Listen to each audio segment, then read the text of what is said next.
आज पूरी दुनिया को स्किल मैन पावर की बहुत बड़ी जरूरत है और भारत विश्व की इस आवश्यकता की पूर्ति के लिए अपने आप को सज्ज कर सकता है और उन आवश्यकताओं को पूरी कर करके दुनिया में अपनी एक जगह भी बना सकता है। और इसलिए विश्व में उनकी आवश्यकता के लिए किस प्रकार के मैन पावर की जरूरत है, किस प्रकार के उनको ह्यूमन रिसोर्स की जरूरत है, उस स्किल मैपिंग का काम भी चल रहा है और उस स्किल मैपिंग के अनुसार भारत के अंदर स्किल डेवलपमेंट की तरफ हम बल दे रहे हैं और जितना ज्यादा हम स्किल डेवलपमेंट पर बल देंगे भारत के नौजवानों का सामर्थ्य विश्व में अपना डंका बजाने में कोई कमी नहीं रखेगा। और हिंदुस्तानी जहां गया है उसने अच्छाई की छाप छोड़ी है, कुछ कर गुजरने की छाप छोड़ी है। ये सामर्थ्य हमारे अंदर पहले से पड़ा हुआ है और हमारे पहले जो लोग गए हैं उन्होंने इससे छवि भी बना के रखी हुई है। आपने देखा होगा पिछले दिनों करीब 150 नर्सिंग कॉलेज एक साथ खोलने का निर्णय किया। पूरे दुनिया में बहुत बड़ी रिक्वायरमेंट है नर्सिंग की। हमारी बहन, हमारी बेटियां, हमारे बेटे उस क्षेत्र में दुनिया में पहुंच सकते हैं, आसानी से पहुंच सकते हैं। पूरे विश्व की जरूरत है और ये तो मानवता का काम है जिसमें हम पीछे नहीं रहेंगे। आज मेडिकल कॉलेजेस का इतना व्यापक रूप से निर्माण देश की आवश्यकता तो पूरी करनी ही करनी है, दुनिया की आवश्यकताओं में भी योगदान दे सकते हैं। कहने का तात्पर्य यही है, हर छोटी चीज पर बारीकी से ध्यान देते हुए उस पर अपना ध्यान केंद्रित करते हुए हमें आगे बढ़ना है।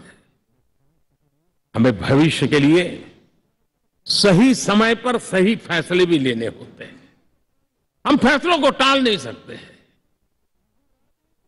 हम राजनीतिक लाभ नुकसान के गणा भाग के अंदर अपने आप को बंधित नहीं बना सकते हैं।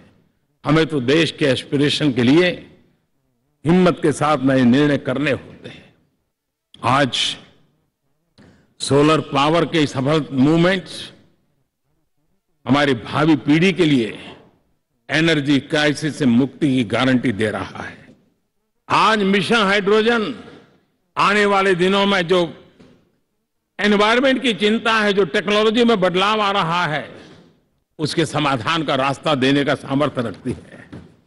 आज हमारा सेमीकंडक्टर जिस प्रकार से जीवन चलाने में हमारे हृदय की जरूरत रहती है, वैसे ही आज हमारी टेक्नोलॉजी चिप्स के बिना चल नहीं सकती और सेमीकंडक्टर उसके लिए बहुत अनिवार्य है। उस दिशा में हम आगे जाकर के इलेक्ट्रॉनिक मैन्युफैक्चरिंग में कोई रुकावट ना आए और जीवन कहीं अटक न जाए, उसलिए एक बहुत बड़ी मात्रा में हम काम कर रहे हैं। जल जीवन मिशन, हर जिले में 75 अमृत सरोवर, हमारी भावी पीढ़ी को, हमारे बच्चे उनको कभी पानी के बिना तरसना न पड़े, इसकी चिंता हम आज कर रहे हैं।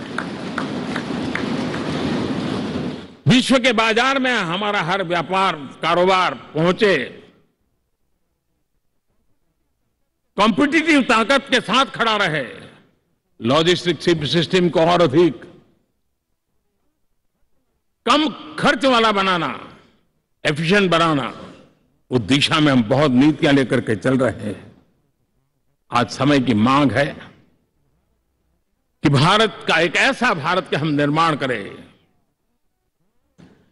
नॉलेज, इनोवेशन, ये समय की मांग है और दुनिया में हमें अग्रिम पंक्ति में जाने का ये रास्ता भी है।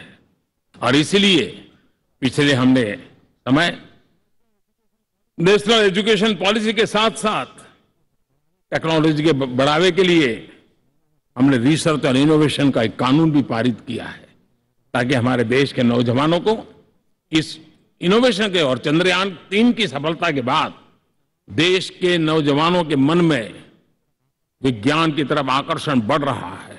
हमें मौका गंवाना नहीं है।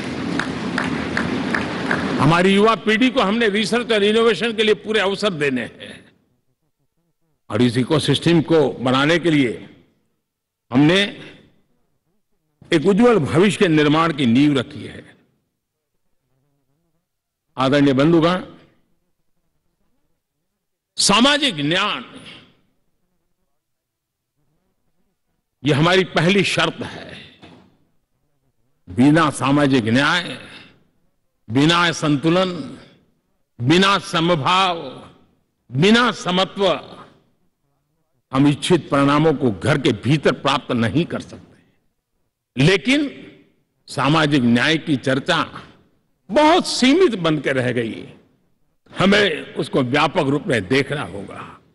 हम किसी गरीब को कोई सुविधा दें, किसी समाज में दबे कुचले व्यक्ति को कोई सुविधा दें, वो तो सामाजिक न्याय की एक प्रक्रिया है। लेकिन उसके घर तक पक्की सड़क बन जाए ना, वो भी सामाजिक न्याय के लिए उसको मजबूती देती है।